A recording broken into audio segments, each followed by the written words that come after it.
Hello everyone, कैसे हैं आप लोग। तो जनरली इस वक्त पर आपकी मैथ्स की क्लास आती है, लेकिन आज आपके मैथ वाले सर अवेलेबल नहीं हैं। तो आज मैं आपके लिए जनरल अवेयरनेस सेक्शन का health hygiene and sanitation topic जो हमारा रह गया था दोस्तों, वो लेकर आया हूँ। आप सब जानते हैं हमने जनरल अवेयरनेस सेक्शन की में जो जम्मू कश्मीर हिस्ट्री कंप्लीट कर दी थी, ज्योग्राफी कंप्लीट कर दी थी। इसी के साथ साथ जो टूरिस्ट इंपॉर्टेंट नेम्स थे उनको भी पढ़ा था। वहाँ की फोक डांसेस, कल्चर्स, आर्ट, ये सब हमने जो जनरल अवेयरनेस सेक्शन का था इसको कंप्लीट किया था। और अगर मैं जम्मू कश्मीर के थोड़े बाहर की बात करूँ, हमने स्पोर्ट्स भी कंप्लीट कर दिया था, स्टेट्स एंड कैपिटल के बारे में भी पढ़ा था। तो इसके थोड़ा हटके जो एक और टॉपिक जो हमारा बच रहा है वो था हेल्थ हाइजीन एंड सैनिटेशन। आपको जो जनरल साइंस है दोस्तों, वो आपको मतलब जो इसका लेवल होगा वो बिल्कुल बेसिक लेवल होगा। तो मैं आपको जनरल साइंस के 200 क्वेश्चंस प्रोवाइड कर दूंगा, उसकी पूरी पीडीएफ दे दूंगा आपको। आप जनरल साइंस के क्वेश्चन वहाँ से कर सकते हैं। लेकिन जो टॉपिक हमें पढ़ने के लिए है वो है हेल्थ हाइजीन एंड सैनिटेशन। तो सबसे पहले जो ये टॉपिक है हेल्थ हाइजीन एंड सैनिटेशन, आपको इन तीनों टर्म्स के बारे में थोड़ा सा पता होना चाहिए। देखिए, हेल्थ क्या होती है। हेल्थ को हम किस चीज़ से हम वो बोलते हैं, मतलब किस चीज़ से एसोसिएट करते हैं। कोई भी इंसान हेल्दी कब होता है?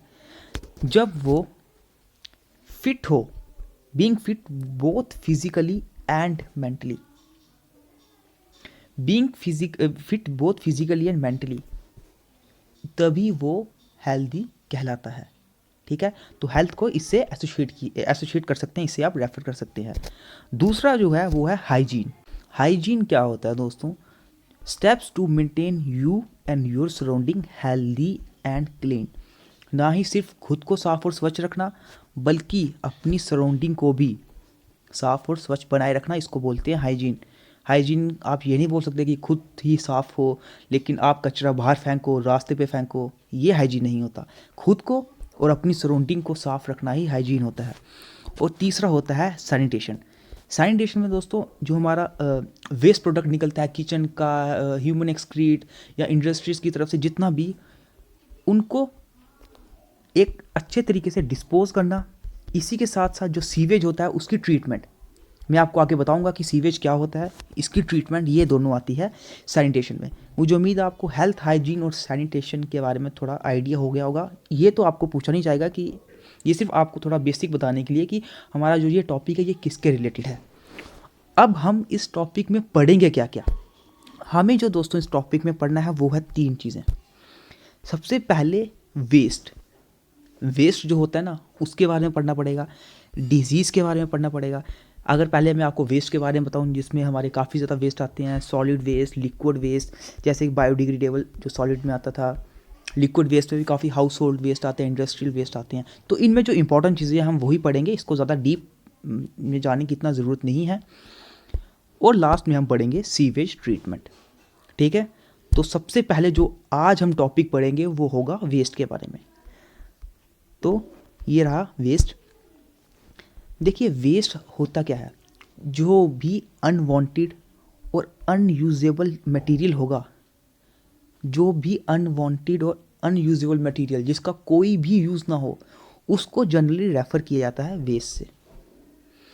कोई भी अनवांटेड चीज़, अनयूजेबल चीज़ विच हैज़ नो यूज़, जिसका कोई भी यूज़ नहीं होता है, उसको बोलते हैं हम वेस्ट। वेस्ट को आप गार्बेज भी बोल सकते हो, लेकिन गार्बेज को जनरली सॉलिड वेस्ट से रेफ़र किया जाता है। तो गार्बेज भी एक टाइप का वेस्ट ही हुआ। ठीक है, अब वेस्ट कितने टाइप के होते हैं? Waste, solid waste, liquid waste. तो मैंने आपको ऊपर बताया सॉलिड वेस्ट और लिक्विड वेस्ट। सबसे पहले हम सॉलिड वेस्ट के बारे में पढ़ते हैं। देखिए दोस्तों, जो भी मैंने हाईलाइट किया हुआ है ना, वो काफ़ी ज़्यादा इंपॉर्टेंट है, आपको वो टर्म्स याद रखनी पड़ेगी। सबसे पहले हम सॉलिड वेस्ट के बारे में पढ़ते हैं। सॉलिड वेस्ट में सबसे पहले आता है बायोडिग्रेडेबल वेस्ट।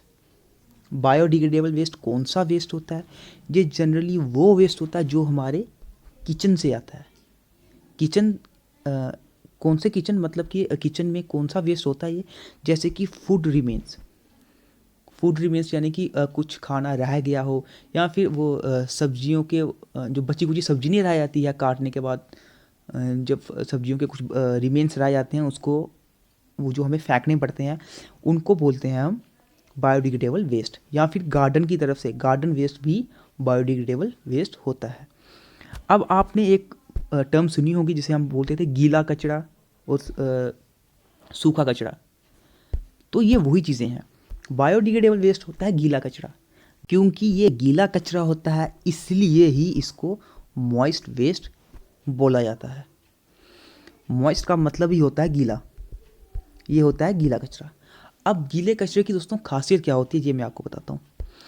गीला कचरा डिकम्पोज हो जाता है, गीला कचरा डिकम्पोज हो जाता है इसलिए उसकी मैन्यूर बन जाती है, उसकी खाद बन जाती है। ठीक है, this can be compost to obtain manure. इसके थ्रू इसको मैन्यूर में कंपोज किया जा सकता है, यानी कि ये डिकम्पोज हो जाता है अपने आप को, खुद ही ये डिकम्पोज कर देता है over a period of time depending on the material की मटेरियल कैसा है, उतने टाइम लेकर ये अपने आप को डिकम्पोज कर देता है। डिकम्पोज करने के बाद ये क्या बन जाता है, मैन्यूर बन जाता है। मैन्यूर क्या होती है, खाद। अब खाद कहाँ काम आती है? खाद दोस्तों जो भी हम जैसे अपने खेत में करते नहीं है, खेत में फेंकते हैं खाद वगैरह, ये क्यों इतनी इंपॉर्टेंट होती है? ये प्लांट्स के लिए बड़ी इंपॉर्टेंट होती है। प्लांट्स और ट्रीज़, इनको बढ़ने के लिए ये बहुत ही ज़्यादा हेल्पफुल होती है। ठीक है, तो मुझे उम्मीद है आपको बायोडिग्रेडेबल वेस्ट समझ आया होगा। ये होता है गीला कचरा। ठीक है, कौन सा वेस्ट इंक्लूड होता है? जैसे किचन का वेस्ट, जो भी खाने का रिमेन बचा हो, या फिर गार्डन का वेस्ट। और इसकी खासियत क्या होती है, ये मैन्यूर में डिकम्पोज हो जाता है। ये था बायोडिग्रेडेबल वेस्ट। दूसरा वेस्ट आता है non biodegradable waste. Non biodegradable waste को हम सूखा कचरा भी बोलते हैं।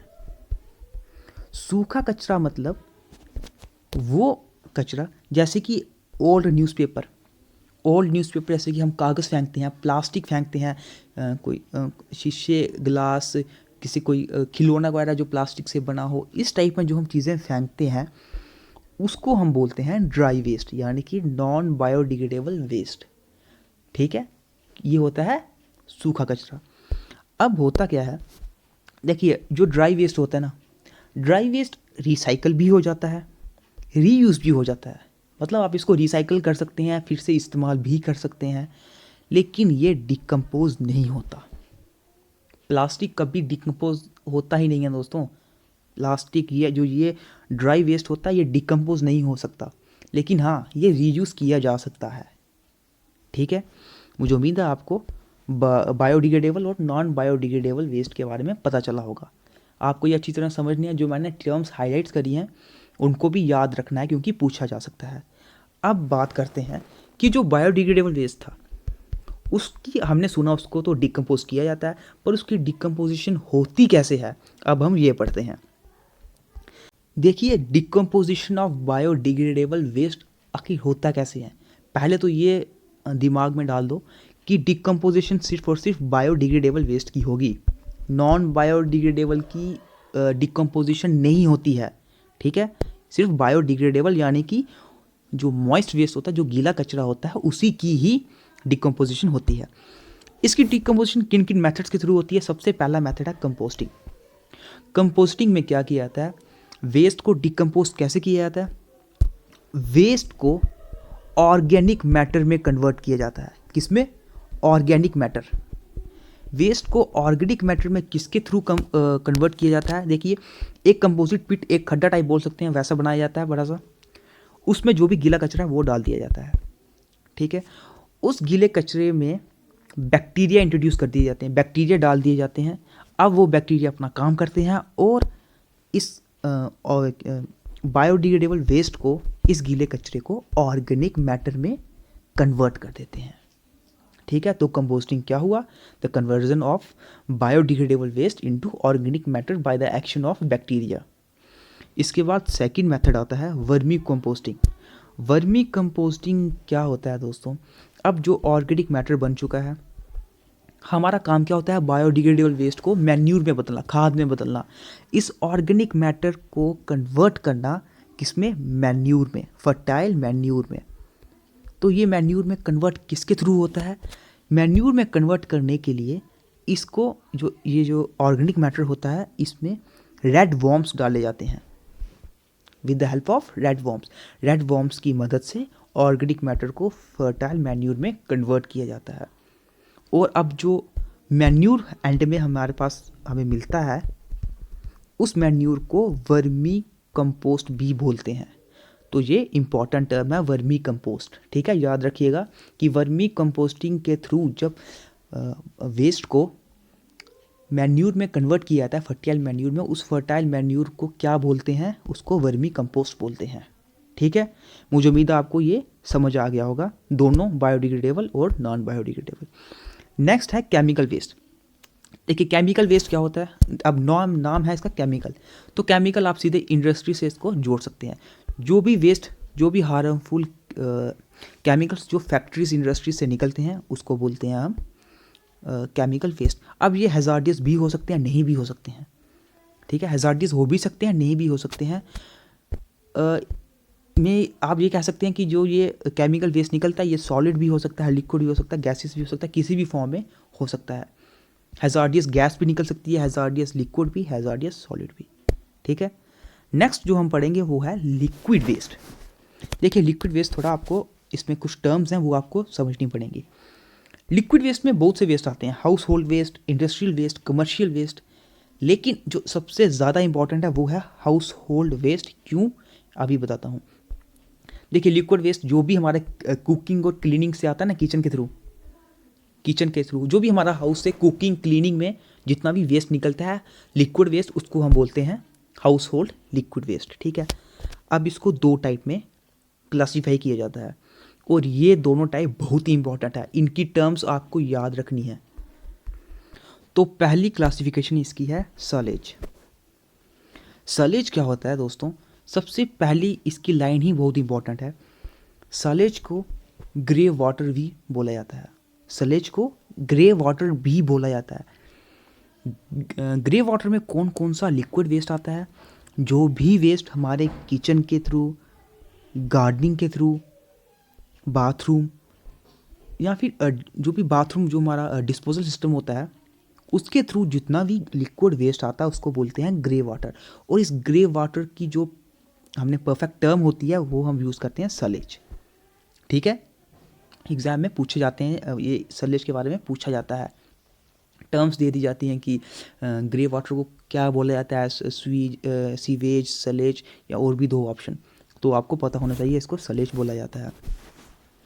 इसमें ये तो आता है किचन के थ्रू जो वेस्ट वाटर आता है, गार्डनिंग के थ्रू, लेकिन इसमें जो भी वेस्ट वाटर या एक्सक्रीटा होता है, एक्सक्रीटा, ह्यूमन एक्सक्रीटा वगैरह, वो हम जो भी टॉयलेट से निकलता है वो इसमें इंक्लूड नहीं होता, ठीक है, सूलेज में वो इंक्लूड नहीं होता।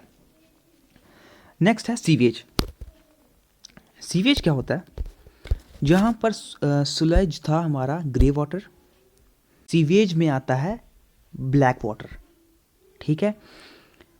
हमने सुलेज में क्या नहीं लिया था, वो था ह्यूमन एक्सक्रेटा, जो भी टॉयलेट के थ्रू वेस्ट वाटर आता है, इसमें वही वेस्ट वाटर लिया जाता है, waste water that has एक्सक्रीमेंट।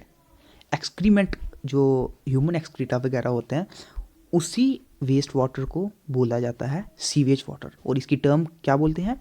Black water.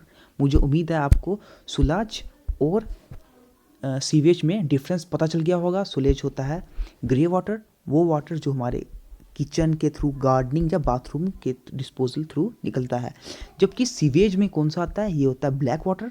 इसमें कौन सा आता है, कौन सा वेस्ट वाटर होता है? जो टॉयलेट के थ्रू निकलता है, यानी कि ह्यूमन एक्सक्रीटा वगैरह वो सब कुछ, ठीक है। ये दोनों आपको पता चल गए होंगे। तो इसके बाद लिक्विड वेस्ट में और भी आते हैं, जैसे कि इंडस्ट्रियल वेस्ट जो इंडस्ट्री के थ्रू निकलता है, स्टॉर्म वाटर, कमर्शियल वेस्ट। देखिए स्टॉर्म वाटर मतलब कि जितने भी जब बारिश वगैरह, जो बारिश का पानी होता है ना, बारिश का पानी वो भी पीने के लायक नहीं होता है। तो बारिश के पानी में देखते होंगे जब भी ज़्यादा बारिश पड़ती है काफ़ी ज़्यादा गंद नालियों के थ्रू जो है वो निकलता है। तो बस इन्हीं जो ऐसे ही वाटर होते हैं, इन्हीं वाटर्स की जो है बाद में वो ट्रीटमेंट की जाती है, ठीक है, और फिर फिल्टर करके इनको इनका फिर से यूज़ किया जाता है। ठीक है, आज का जो टॉपिक था वेस्ट, जो इसकी इंपॉर्टेंट टर्म्स थी मैंने आपको बता दी। ठीक, इसके बाद जो हम हाइजीन में, जो हेल्थ एंड हाइजीन सैनिटेशन में जो हम नेक्स्ट टॉपिक पढ़ेंगे वो होगा हमारा डिजीज़ के रिलेटेड। ये आपके इस टॉपिक में भी इम्पॉर्टेंट है प्लस साइंस में भी इम्पॉर्टेंट है। क्यों? इसमें मैं आपको विटामिन्स दोस्तों बहुत ही इंपॉर्टेंट, आप रख लीजिए, एक क्वेश्चन आपको पूछा ही जाएगा, कौन से विटामिन के थ्रू किसकी डिफिशियंसी से क्या होता है। ठीक है, उनके साइंटिफिक नेम वगैरह वो सब कुछ हम अपने नेक्स्ट वीडियो में पढ़ेंगे। तो नेक्स्ट वीडियो भी बहुत इंपॉर्टेंट होने वाली है और नेक्स्ट वीडियो में हम अपना हेल्थ हाइजीन भी कंप्लीट कर देंगे और जितनी जल्दी हो सके हम 25 to 26 जनवरी से पहले पहले अपना पूरा सिलेबस कंप्लीट करेंगे और उसके बाद हम अपने 1000 क्वेश्चंस की मॉक सीरीज़ स्टार्ट कर देंगे। तो मिलते हैं आपसे फिर नेक्स्ट वीडियो में, इसमें हम डिजीज़ वाला पार्ट पढ़ेंगे।